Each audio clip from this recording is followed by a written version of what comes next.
welcome everybody to this Monday, August 23rd meeting of Toledo Rotary. I'd also like to welcome any guests and our guest speaker, Tom Gouttierre. And we're going to start off, we're going to try to give Tom as much time as we can and leave room for some questions. So we're going to have Lisa McDuffie deliver a reflection followed by Jen Wakefield starting the Pledge of Allegiance. So Lisa, you are ready to roll. Thank you, President Bob. If everyone could please stand with me. And hopefully I've adjusted my camera accordingly. I'm going to read a prayer that's coming from the Bible application. And I invite each fellow Rotarian to take the next few seconds to be still with God. God, when I think about you, I am filled with awe and wonder. You are so much greater than me, and yet you long to know me. With the breath you created people, and you care deeply about my life. So with all that I am, I will give praise to you because you are my creator and my savior, and there is no one like you. You alone are worthy of my praise and adoration. In the name of the Father, the Son, and the precious Holy Spirit. Amen. Amen.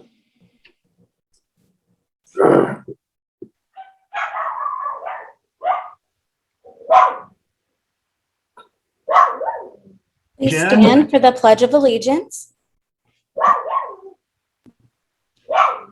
I pledge allegiance to my flag in the United States of America and to the republic for which it stands, one nation, under God, indivisible, with liberty and justice for all.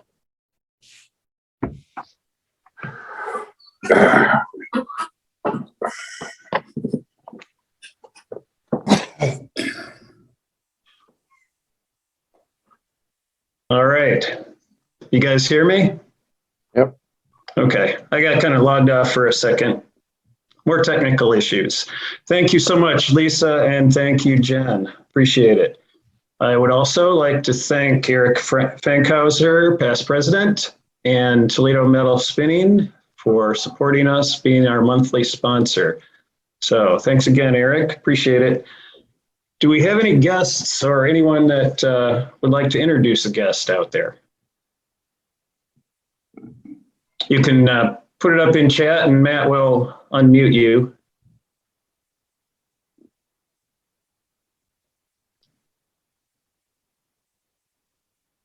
All right, I don't see anybody. So I'm going to give you just a little bit of an update today. We have, is that somebody, I can't tell, is that chats with guests? Yeah, there's a couple. Scott Nelson from Ann Arbor. Matt, can you unmute Mike Noble?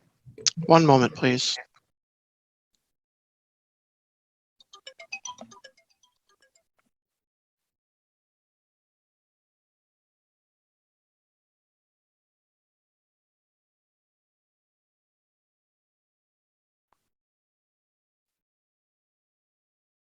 Thank you very much. I just wanted to just say, welcome to Scott. He's here from the Ann Arbor Rotary Club, and I'm going to be having, I believe we have some time on the schedule for me to make an announcement that we'll be doing jointly together.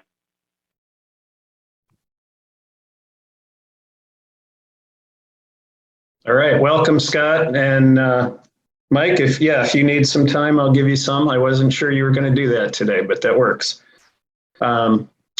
First, I'd like to talk about our executive director search. We have asked Jackie Bugaj she's actually a past president of Oregon Northwood Club, to become our new executive director.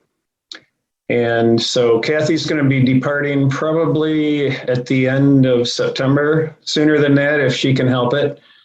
Abby is going to also be leaving us. So we're going to really need some volunteer help from club members to get Jackie up to speed and to kind of fill in for both Kathy and Abby leaving. So I'm putting that out there right now. We're going to need some help. And it might be some general office staffing. It might be running part of the Monday meeting. We'll try and figure it out. But Jackie can't just walk in and handle that alone. So before we have our speaker, it looks like, since Matt, can you unmute Mike again and Scott so that they can give us a little announcement?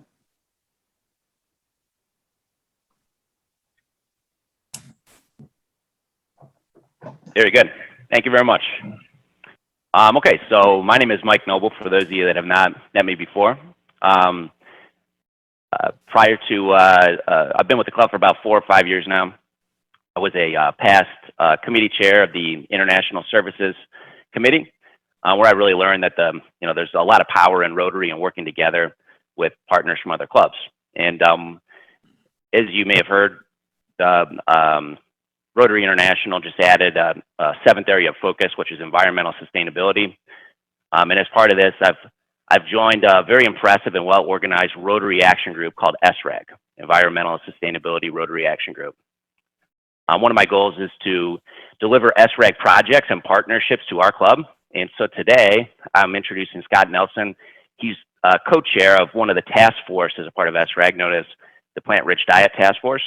And he's going to be announcing a challenge that's launching on October 1st as part of the Plant-Rich Diet initiative. And so if I could pass the ball to Scott.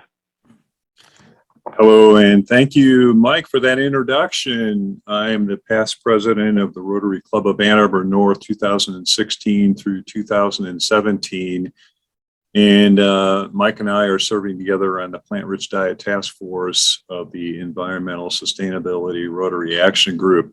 I attended your Lake Erie Watershed Conference in October of 2016, and I was thoroughly impressed with the organization of that conference and the broad participation from Ohio EPA and the Lieutenant Governor, et cetera, et cetera. I learned a lot there. I learned that the harmful algal bloom project in Lake Erie is due to agricultural practices. And our Plant-Rich Diet Task Force is proposing to solve the demand side of that, and that is the human diet side. I have a full 5-minute presentation, which is not very long. I'm not going to do that today because I don't think I have the time to do that, but I can offer that to you. We also have a full 25-minute presentation we can offer to the club that really kind of unmasks and shows what is happening with the global food system and how it's impacting environmental sustainability. Plant-rich diets are identified by Project Drawdown, which is a partner of SRAG, as being number 4 on the list of solutions of 76. And just above that is food waste. And there's also a food waste task force within SRAG, and they have a full presentation that they can give to Rotary clubs. So I think there's a lot that nonprofits such as Rotary can be quite an engine as a nonprofit in sort of getting the education out on these issues. And shortly here, Mike and I will put it looks like Mike's got it up there. We'll put a couple other links in there to join the 15-day Plant-Rich Diet Challenge, which starts on October the 1st. And it's just a way that we're using to promote the idea to do this and educate people as to the importance of this area. So thank you very much. I won't take any more of your time. Thank you so much, Mike and Scott. It sounds like a pretty cool challenge, and I have a few daughters that challenge me to do that all the time, and I do pretty well. So next, in the because of our time, we want to get right to it. Father O, would you please introduce our guest speaker? Yes. Our speaker grew up in Maumee, Ohio. As a boy, he worked in his family's bakery. As soon as he could drive, he began delivering wedding cakes all around Toledo. And at age 18, he was a master pastry chef. He graduated from St. Francis de Sales in our very first class, 1958. He went to Bowling Green State University, received both bachelor's and master's degrees at Bowling Green. In 1965, he and his wife Marylu went to Afghanistan as Peace Corps volunteers. He received a Fulbright Scholarship and became the executive director of the USA Fulbright Foundation in Afghanistan. He and Marylu lived there for 10 years. Tom and Marylu have fond relationships and fond memories with the people of Afghanistan. He personally knows and has taught a host of people in that nation, including the two previous presidents. He's recognized internationally. He has spoken on Afghanistan before the United States Congress, before Parliament, and in countless other places, including many Rotary clubs. He's past president of the Omaha Rotary Club. Tom is one of the most interesting people, one of the most engaging conversationalists that I know. I value him as a personal friend. And in light of the unfolding affairs in Afghanistan, his appearance is very timely. So I'll take no more of the time he should have. Please welcome Thomas Gouttierre. Thank you very much, Father O. It's a privilege, actually, for me to be able to speak to Club in Toledo because of the past that Father O has described, my growing up in Maumee, graduating from St. Francis, nearby Bowling Green State University, and all the friends and family members who still remain there. My association with St. Francis, I have to say, particularly since Father O did introduce me, was one of the most important building blocks in my life and my career. And it helped me to ask questions, be a skeptic sometimes, as I went through life learning. And I think those are perhaps the most important lessons I see. I also want to just tip a special hat to Franny Anderson, who I think is probably, I hope, is listening. She is one of my greatest friends, and her husband, Dick, as well, was a mentor of mine. My best grade school friend was in my wedding as best man, I and his, and later on we both, before that we both served in Dick and Franny's wedding. So we're really closely connected. Franny worked in our bakery. It's like being a member of our family. So I know she was on the selection or the program committee that persuaded everybody that I should be speaking today. So I do want to tip my hat to her. I also want to thank Bob DiNardo for giving me a welcome call this past week. And he talked about the Tigers. I don't know if he's still in the screen. Yes, there he is. So you should stand up and just show him that Detroit Old English D, Bob, because we have to tip the hat to Biggie and his 500th home run yesterday. I was watching, the whole family was watching, wherever they were located throughout this country. And we're all very, very excited, pleased, proud of him. Look forward to now the new wave of Tigers taking us forward. So what I'm going to do today is touch on a couple of items, and I hope I do allow time for questions, because this is a topic which is so much alive all the way through. We have these images of Afghanistan today, all focused at the airport, and they're not happy images, not proud images for us, and history will have to judge whether these are right steps for our government to have taken. But I'm going to focus on some other things. I'll be pleased to offer my opinion on that question, which I just threw out there.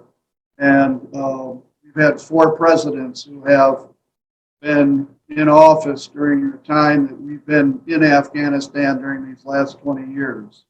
And so they all will have to be graded by history. And so we'll see how that comes along.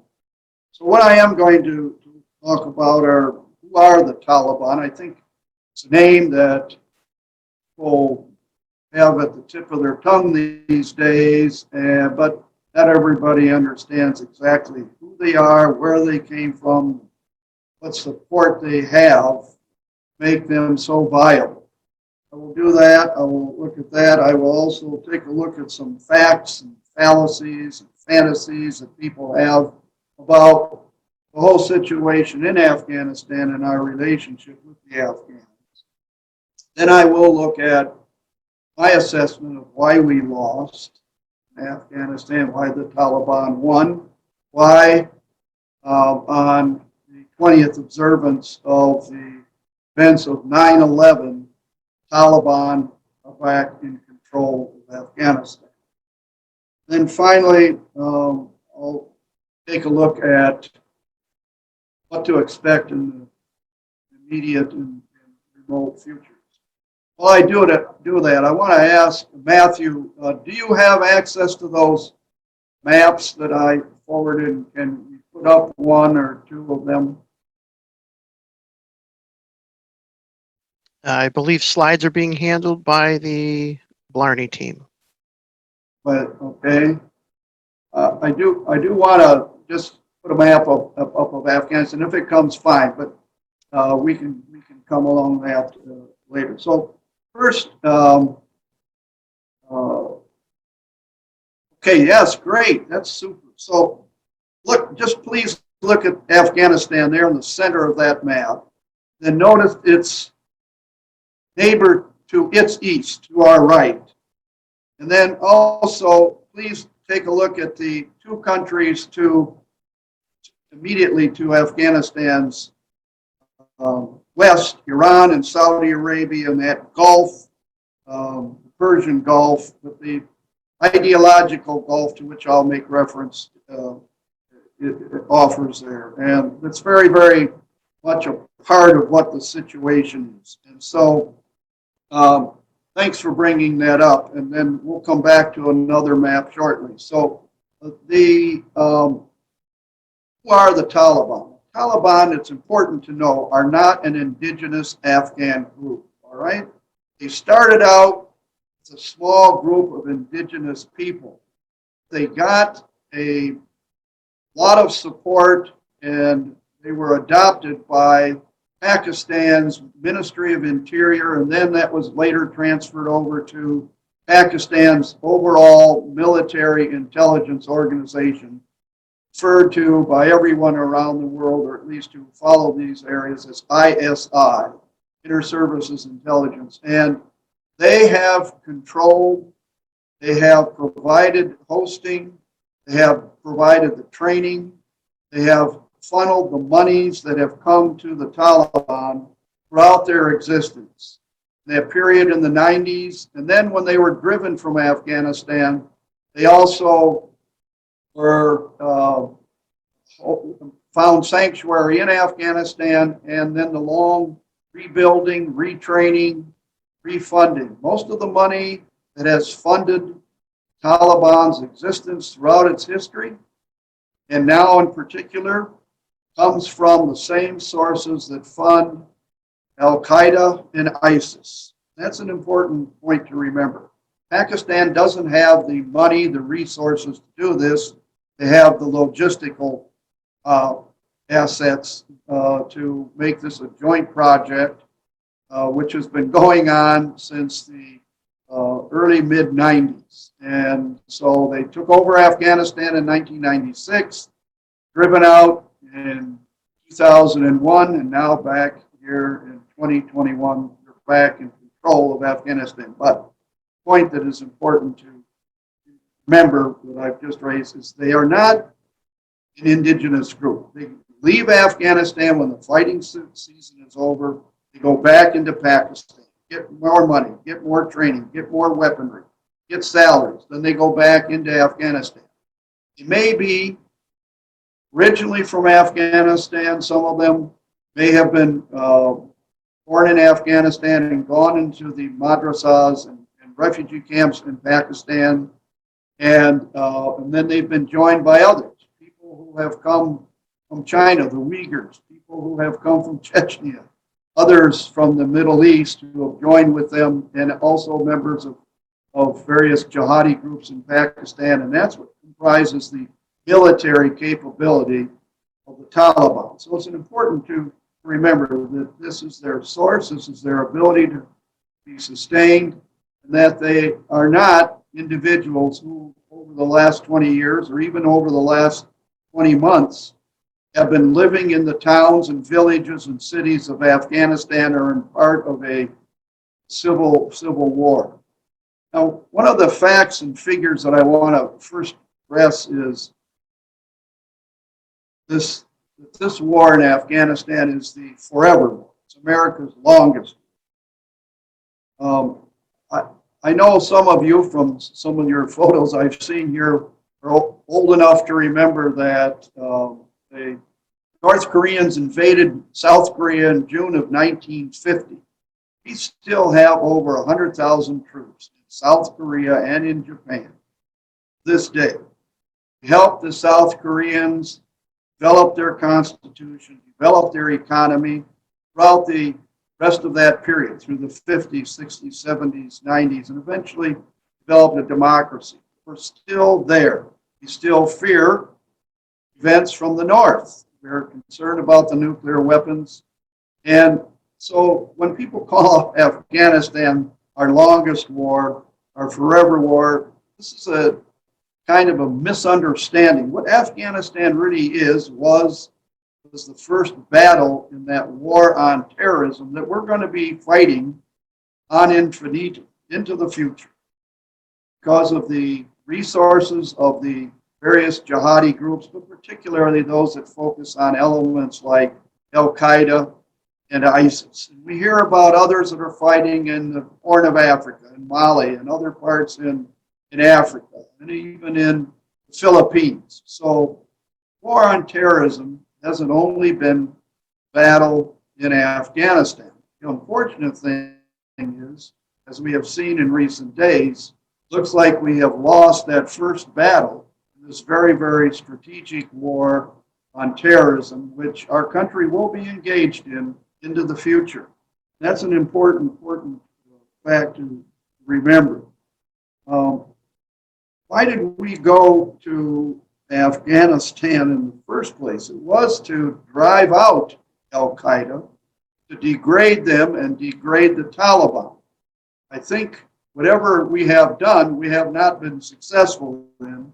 We have 4 successive presidents: George W. Bush, Barack Obama, Donald Trump, and now Joe Biden, who have had responsibility for this American foreign policy, American strategic policy effort.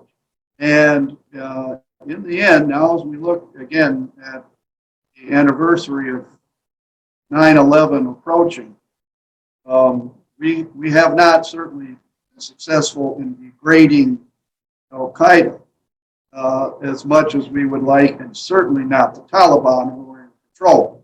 And so when the presidents, any one of them mentions that our objective was to get Osama bin Laden, and we got him 10 years ago, yes, that's correct. That's not what we were being told. That's not what the Afghans were being told. When we went in and asked them to help us to go after these people who were coming from the outside into Afghanistan and to be our allies in that effort. Now, one of the other facts and figures that I think is important to understand is, where is Afghanistan today? Where was it before the Taliban's takeover recently? And when I first went, when my wife and I first went to Afghanistan as Peace Corps volunteers, the population of the city of Kabul was 260,000. 80% of Afghans lived in the rural areas of Afghanistan. and 20% lived in the urban areas of Afghanistan. Today, Kabul is nearly 6 million people. There are other very large urban centers in Afghanistan.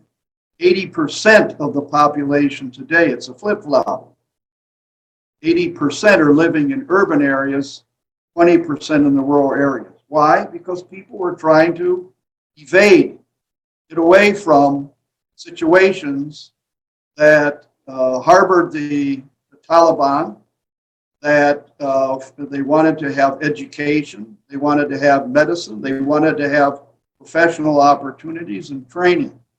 I can tell you that if you went to Kabul in the last couple of decades, you would have seen a city where the girls were going to school. Our Center for Afghanistan Studies was particularly active in that effort. We trained thousands of Afghan female teachers to teach Afghan schoolgirls.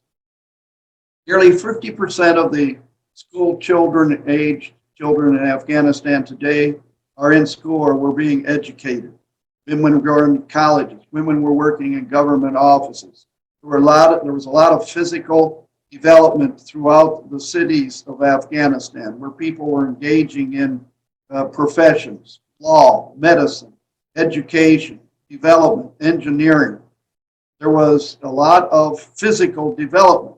It was not the kind of physical wasteland that most people see in images that cover the war or cover the situation as the war was being fought, or what visits everybody's eyes today on the screens as we have the cameras at the Kabul airport in Kabul. So it's important to remember this because the Taliban left a country when they were driven out in 2001 was largely still destroyed from all those wars of fighting against the Soviet Union when they occupied the country there, and also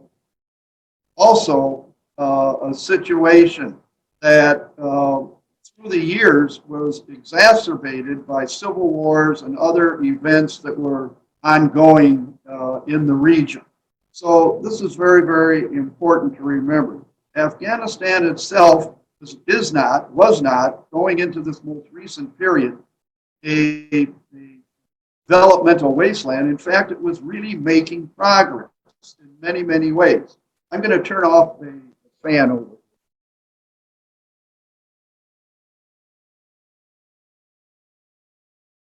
Thank you. It should help, maybe even though I didn't want to have that background noise in. And so, anyhow, the images, again, of failure, of development, or whatever it is in Afghanistan are not accurate.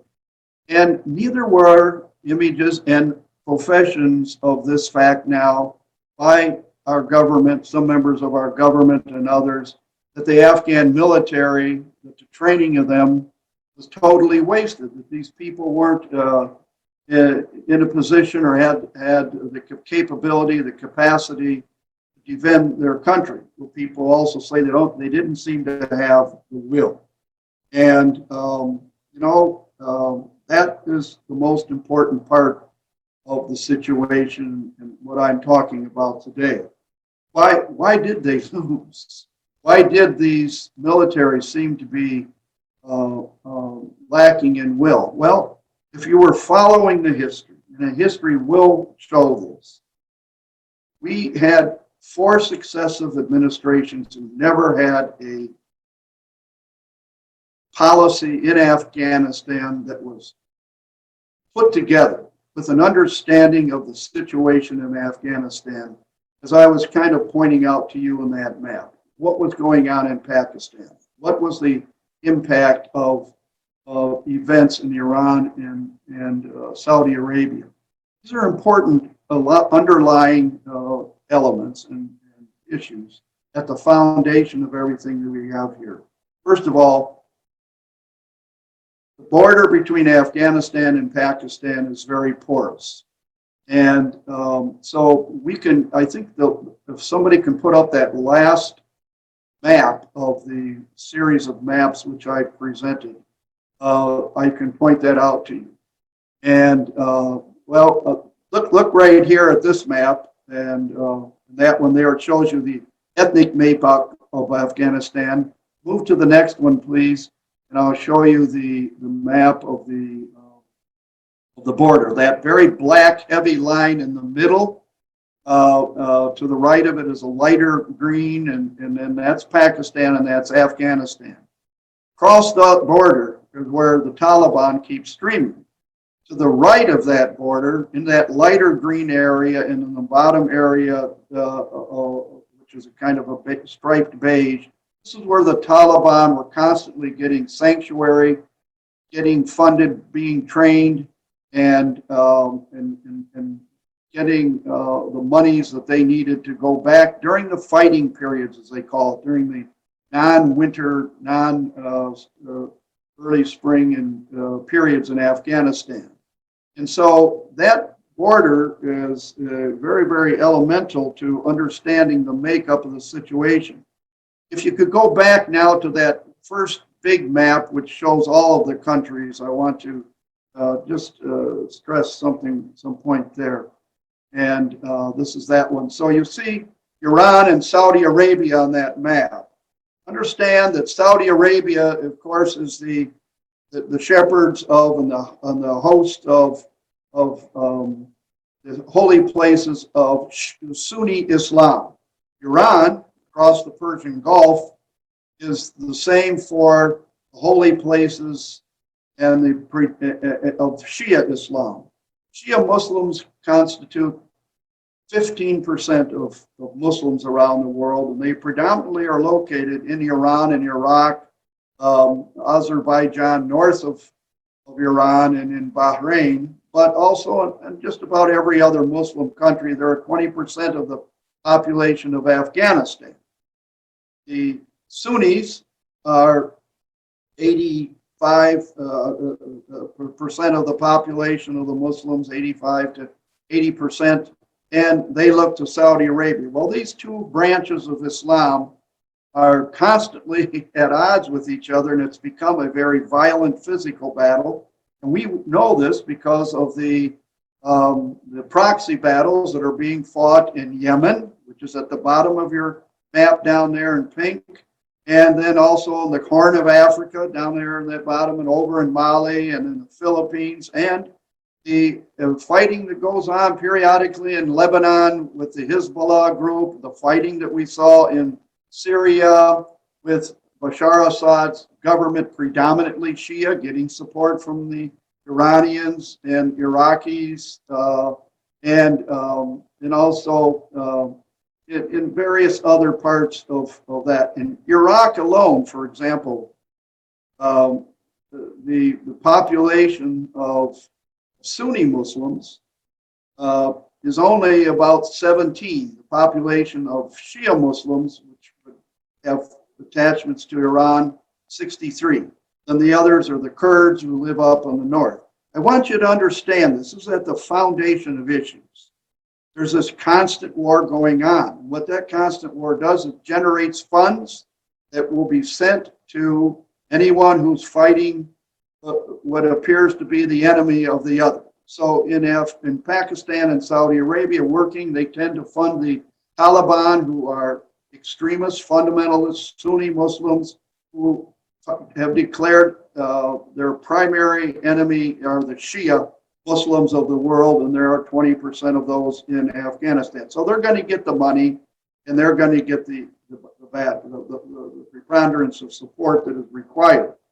And then they also have the Pakistanis who are paranoid of India because they've lost 3 wars with India. They'd rather see an Afghanistan in chaos or destabilized than one that could be friendly with India, because in the past that was the case because of border issues between Pakistan and Afghanistan. So these are very important points to remember. And these underlying points are the ones which our presidents never fully explained to our populations over these last two decades, and why we needed it all to be interested and concerned in this area. We use soundbite kind of foreign policy statements like forever war or the war that never ends or whatever goes on like this, instead of really taking a look at the basis of this.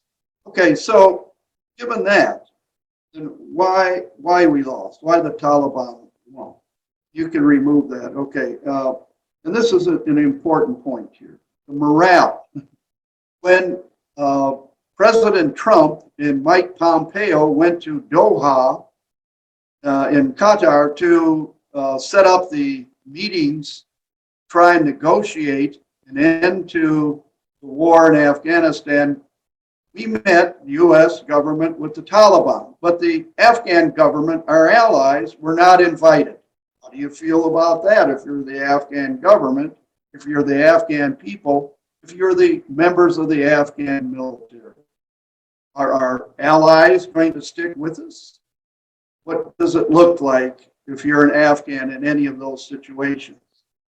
And this is an important thing for us to remember. So that began, last year, and the Afghans and the military and the Afghans throughout the country are seeing that their allies are not having their backs much. And then we started to pull out. And how did we generally pull out? In the dead of night. When we left Bagram Air Base, the Afghans weren't even informed that they were doing this. Now, if you're in the Afghan military, you've got family living back here, there, wherever. If you're in the Afghan military and you see this going on, you see the way your top allies have treated you in recent years, pulling out, declaring these things like forever war, you have to wonder about someone's morale and their reliability. Will they have your back? I kept worrying about all these Afghan teachers, little girls that we were educating. What were they thinking? They needed to know, they understood that the Taliban's support and money is going to continue to come through Pakistan and from the Al-Qaeda and ISIS sources, while theirs may not come anymore in the future.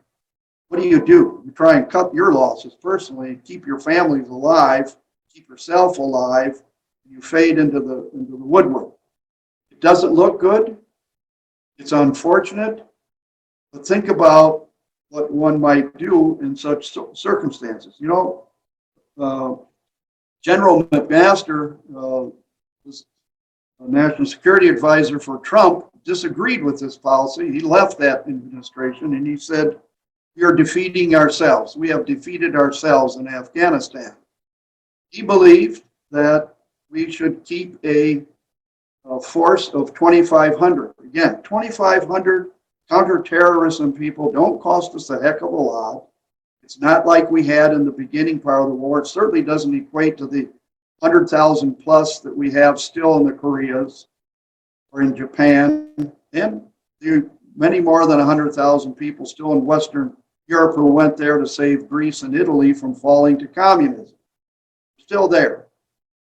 So what we were doing was successfully standing up that military, which was having military successes. You will hear every analyst, effective analyst, knowledgeable analysts saying that, yes, it wasn't always good this day or that day, but in the long run, we were keeping them at bay, and the cities were more and more becoming more and more developed, more and more people educated. The society was being transformed. It takes a long time. Taking a period of 40 years of destruction with the Soviets and Civil War and things of this nature, it doesn't happen overnight. It didn't happen overnight in Korea. Again, we're still there.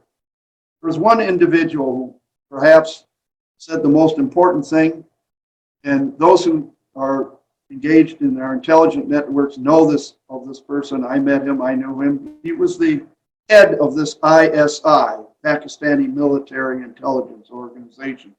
It was General Hamid Gul. After the Soviets were driven from Afghanistan, he was quoted publicly as saying, ISI used Americans to defeat the USSR. ISI will use Americans in the future to defeat the USA. And, you know, if you're in Afghanistan and you see the Taliban in control of your country again, you have to think. So, what to expect? There's a different Afghanistan that greets the Taliban today. They're going to have to make adjustments. Now we're going to have to watch and see how that goes. There's a highly educated, highly developed population of millions in each of the population centers. This is not a rural country anymore. And how are they going to come together? How are they going to deal with each other? This is a very, very important thing. So this is what we should look for into the future. We should also look into what and how the connections between the Taliban and Pakistan and ISIS and Al-Qaeda are sustained and the monies that are coming to them. There are ways, there will be people who are tracking that. Let us hope. We have to look at what are the tribal, religious, regional issues, how they're playing out in Afghanistan as the Taliban are seeking to maintain control. If you go back again to the second to last map, and you will note on this map the population ethnic differences. And I'm not going to go into great lengths describing it, but it shows you that Afghanistan is not a monolithic ethnic organization or country. And if you see the Chartreuse area in the southern area, that's where the Pashtuns are. All of the Taliban are Pashtuns, all. And if you take a look at the greens in the center and the brown in the center and those in the north, those are not Pashtuns. Those are Persian speakers predominantly. And they are not individuals in the past who have gotten along well with their Pashtun neighbors in political exchanges. And so though Afghanistan, which again is another one of those points that are parts of the fallacies, though Afghans were not fighting with each other at all times. When my wife and other Peace Corps volunteers and myself, and during the years I was there with the Fulbright Foundation, when we were living there, it wasn't a country that was beset with fighting. It was the safest place in the world. People could hop their bikes, as we all did, and drove into the deepest bazaars of Afghanistan. We can remove the map now. And we have, it was a very peaceful thing. It had a constitutional parliamentary monarchy that was functioning very, very well. And so these are points that, people tend not to remember, not to know. And these are the things now, how are all these going to play out? I can guarantee you that the media will drift away largely from what's going on in Afghanistan, because that's what happens. So we're going to have to look for these kinds of things. I'm going to close because I do want to give time for the 15 minutes that I'm allotted for questions, but I want to do one final thing. So please put up that final slide. It's a poem. And it's my favorite poem in any language. It's called Rose and Clay. It's the poem that Persian speakers, one of the Indo-European languages like English, it has the richest poetic golden era of all Indo-European languages. That's what this image is, what Afghans have always used to describe relationships between people, between countries, between lovers. And it's a great metaphor. And it goes like this. I'm going to read it in Persian and I'll do it in English. So it goes, Gili khushbui dar hamam rozi rasid az dasti mabubi badastam. Do guftum ke mushki abari ki az bui dilawizi tu mastam. Gufta man gili no cheese budum walakin mudeti bogol nachastam. Kamali ham nashin dan man al serkab waganaman amon hakim hiasta. One day at Bath, a piece of perfumed clay was passed to me from the hand of a friend. I asked the clay, "Are you musk or ambergris? Because your delightful scent intoxicates me." It answered, "I am but a worthless piece of clay that has sat for a period with a rose. The perfection of that companion left its traces on me, who remains that same piece of earth that I was. This is an image I hope you remember of how Afghans think. It's a very rich society, very rich culturally, and they're not just what we see in the news. Okay, with that, please let us go to the questions and answers. I'll give the answers, I hope. Give the questions. Good morning, everyone. If you have a question, please go to the reaction menu and raise your hand, and I will go ahead and call on you and ask you to unmute yourself.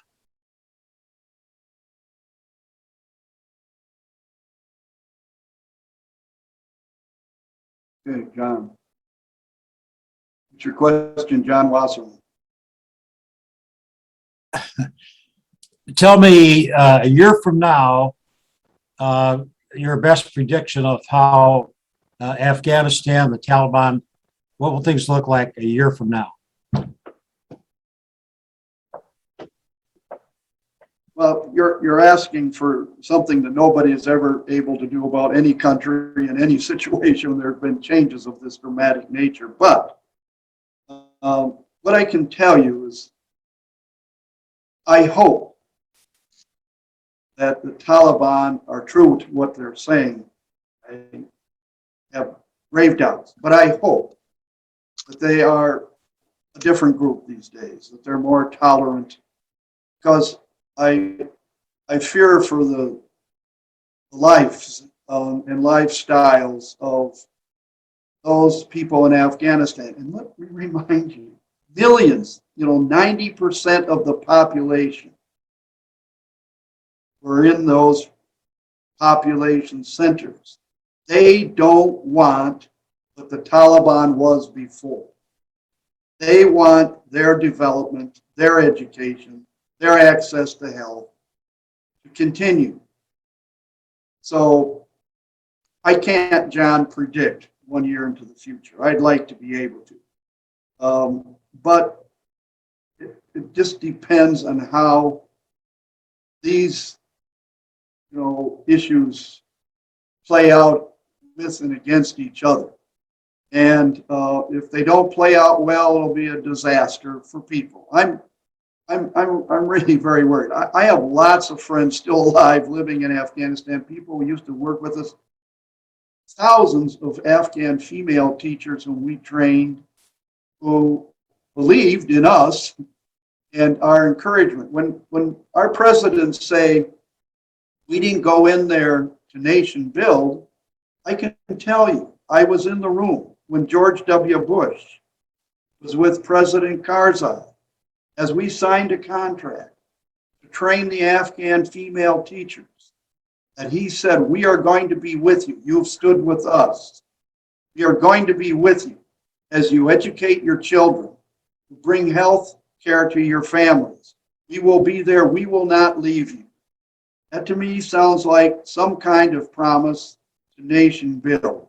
May not have used the word we're going to nation build, but that's the kind of thing. What it did is raise expectations and aspirations of a whole population, because those people went out and educated others. And when you're being educated to change opportunity differences that you wish and that you pursue. I'm apprehensive for them. I hope that what we see in a year's time, John, is the opportunity for the Afghans to continue this process. I'm not very optimistic. Next up is past President Alex Dew at the Blarney. Tom, thank you. Thank you very much for an excellent presentation. Certainly helps me understand a little bit more what's going on. I wonder if you could comment on, with this instability in the Middle East, what other global instabilities do you see happening or could result from this move with the Taliban? I like that question. The thing is, if you remember that map, and don't put it back, if you remember that map, Afghanistan touches China. In addition to Pakistan, it touches all of the bottom stands, Turkmenistan, Uzbekistan, Tajikistan. And so what goes on in China, for example, perhaps in the northwest areas, where the Uyghurs are, which we're seeing in the news all the time, they are Muslim. They, are connected with the Taliban and with Al Qaeda and with ISIS. Some of them have fought alongside of them. The Chinese are very concerned about what they might or may not do. And also the Russians are most concerned because they have a lot of interests that remain in the stands, the 5 stands that are north of Afghanistan. And those continue to touch upon their underbelly, their own borders, but also they still see themselves as being connected uniquely to these 5 stands. And there are a lot of Russians still living there, and there are a lot of people from those 5 stands living in Russia. So they're very concerned about how fundamentalist, how extreme will the Taliban remain. The other thing that comes to my mind is this. If you're a friend and ally of the United States, you've seen what we've done to the Kurds and the Afghans in the last couple of years, and you're an enemy of the United States and you've seen the same thing, how do you look at us? How does the United States, what is its image around the world today?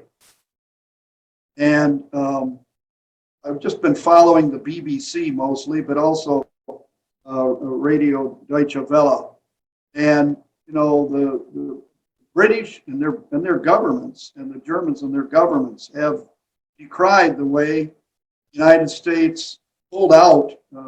They felt precipitously from Afghanistan. They thought that the NATO policy of maintaining a small group of 2,500 at Bagram Air Base as a counterterrorism operation, trying to be with the Afghans through the long process that it takes to create development and sustain constitutional development, proceeded.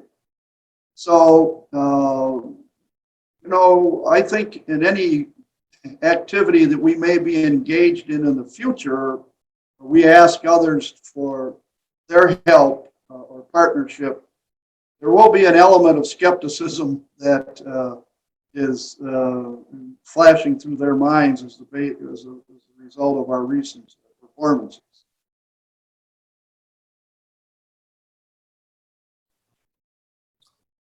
Thank you for your presentation. If memory serves, the 5 stands you're referencing were once upon a time part of the USSR. Yes. And was then the Soviet presence in Afghanistan an attempt to annex Afghanistan into the other 5 stands and become part of the USSR at some point? I believe so. And I had, as Father O knows, a unique opportunity. I was on the U.S. negotiating team that negotiated with the Soviets to withdraw their troops from Afghanistan. This was going on in the mid to late 80s and into the very earliest 90s. And I got to know people in the former Soviet, in the Soviet period. In fact, Yevgeny Primakov, who became later prime minister under Yeltsin, was Gorbachev's national security advisor. He was the chairman of the Soviet committee. And I got to know others, people who, Russians who had served in Afghanistan and had gotten to love the Afghans and known the language like I did and others. And the feeling, they were very open about saying that they felt that Brezhnev's policy was to make Afghanistan the 16th republic of the Soviet Union, because there had been a coup, a Soviet-supported coup in Afghanistan in 1978, and then the Soviets' invasion in 1979 to occupy the country, make that happen. So for them to leave in 1989 in disgrace and embarrassed defeat, was a tremendous loss. But I think in respect to your answering your question, yes, I believe that was their intention, because the Soviet Union's philosophies is that, you know, the pages of history never go back, they always go forward. And if a country has become socialist, which they, in a sense, were trying to make Afghanistan become by occupying that country, then, you know, we're not going to let it leave. So I like to refer to Afghanistan as the final battle of the Cold War. It was the last straw upon the Soviet camel's back.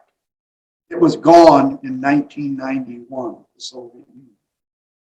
And so I hope, you know, all of our policymakers are studying what we have been doing, because in a sense, the treaty that the Trump administration and Pompeo inked in Doha was a unconditional retreat and an unconditional abandonment of our allies, both Afghan and our NATO allies, because we just went ahead and did that without them. And so that's not what I would consider effective foreign policy or strategic interest policy. I think we'll take one more, and then if there are some that want to ask some questions afterward, maybe you can stay on for a minute, Tom. I'll stay on as long as there are people asking questions. We'll get Chuck's question, then we'll close up business. And so go ahead, Chuck. No voice. No voice, Chuck. Unmute. A number of parallels have been drawn between the Afghanistan situation and Vietnam, and that's quite a different situation, no doubt.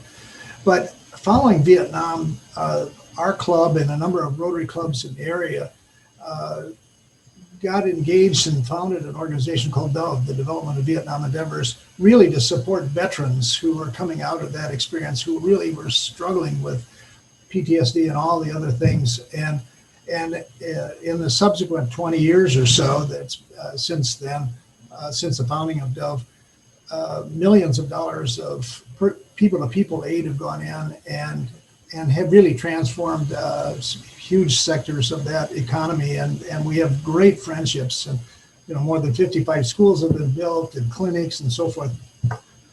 My heart goes out to the veterans who fought in Afghanistan and who have been there and have been injured and so forth. Is there a possibility of anything like that occurring, that kind of relationship in a post-war period that could be a healing, not only for the veterans who fought there, but also for the country that so desperately needs outside sources of income and support? Well, Chuck, I certainly hope so. By the way, I have a brother who may be tuned in on this thing. I don't know, his name is Jim, but he fought and was wounded a couple of times in Vietnam and has suffered from the Agent Orange and all of the unsavory things that we visited upon our own soldiers, in addition to those that we were fighting against. And also, I can tell you that I have had the opportunity to travel extensively in Vietnam in recent years as we set up educational exchange programs with universities in Vietnam. And that was very uplifting, and it's good to see. And I want to just mention one other thing. When I first became a Rotarian, it was in 1971, I was a member of the founding group of the Rotary Club of Kabul. And that came to an end in 1973 with the coup. But then I became a Rotarian in 1975 again in Omaha. But I just hope so, because we trained a lot of these military personnel here at our Center for Afghanistan Studies. When I say that, I'm talking about captains, majors, colonels who came, and we were conducting regularly on behalf of CENTCOM and the intelligence organizations in our government, people who were going into Afghanistan who wanted to know more about Afghanistan. And invariably, when they came back from Afghanistan, they would drop off.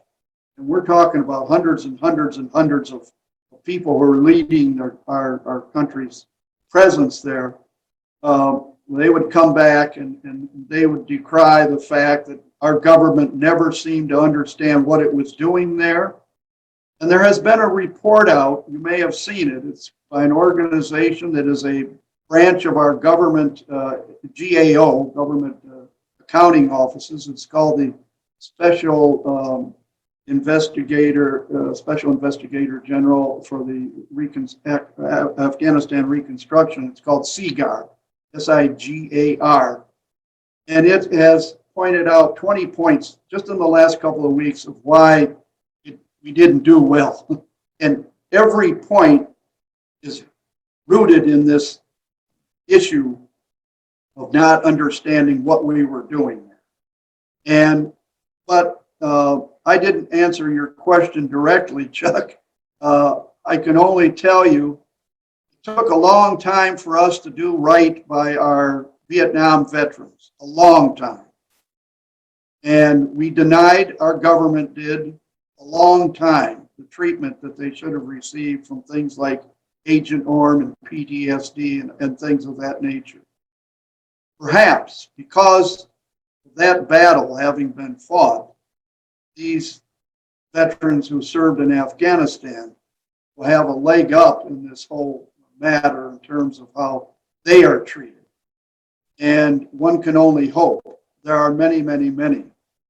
And believe me, I haven't met a one of them hardly who wasn't deeply invested emotionally in the Afghan people, just like we in the Peace Corps and those working in the American Embassy during the years we were there became attached to them. And it's because of the point that I mentioned in that poem. I have never met a more hospitable population or people, nation, than the Afghans.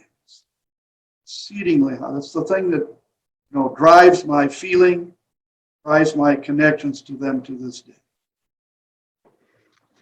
Thank you, Tom. What an amazing presentation. Perfect timing. You're uniquely qualified to have some of those opinions and outlooks, and it was really, really great to have you today. Maybe you can stay on for a few minutes after. Thank you very much, and I want to thank also, your colleagues who helped me get this going with the program committee and also Matthew with the maps and things of this nature. Walter, of course, my good buddy, Father Ron Olszewski. And so thank you very much for that. And thank you all for your hospitality. And when I say home, I still think of the Maumee Valley. And though we've lived here in Omaha for 47 years and lived 10 years prior to that in Afghanistan, Maumee, the Maumee Valley, Toledo, St. Francis, Bowling Green, they really have made a tremendous impact upon my life, and it all was very, very fortunate. Well, it's I guess it's good that we're going to give you a book for a gift for this. It's called Historical Tales of Toledo, so it'll be a good coffee table book for you by our past president, Clint Mock. And we'll also make a donation to the Polio Plus Fund in your name.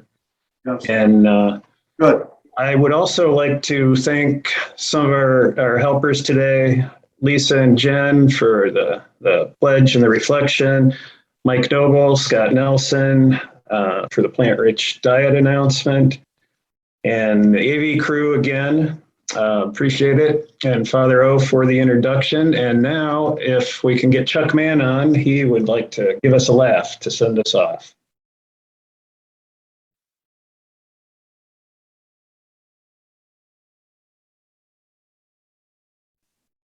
But you need to unmute. You're good. You're good.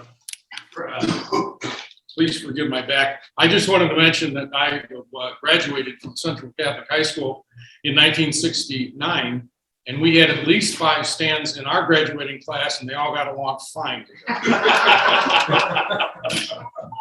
On a more serious note, Detroit Lions football practice was delayed nearly 2 hours late this morning after a player reported finding an unknown white powdery substance on the practice field.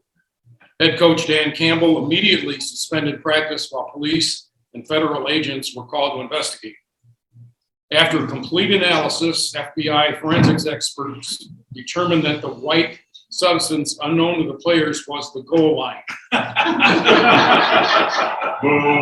Practice was resumed this afternoon after special agents decided the team, whose preseason record is 0-2, was unlikely to encounter the substance again.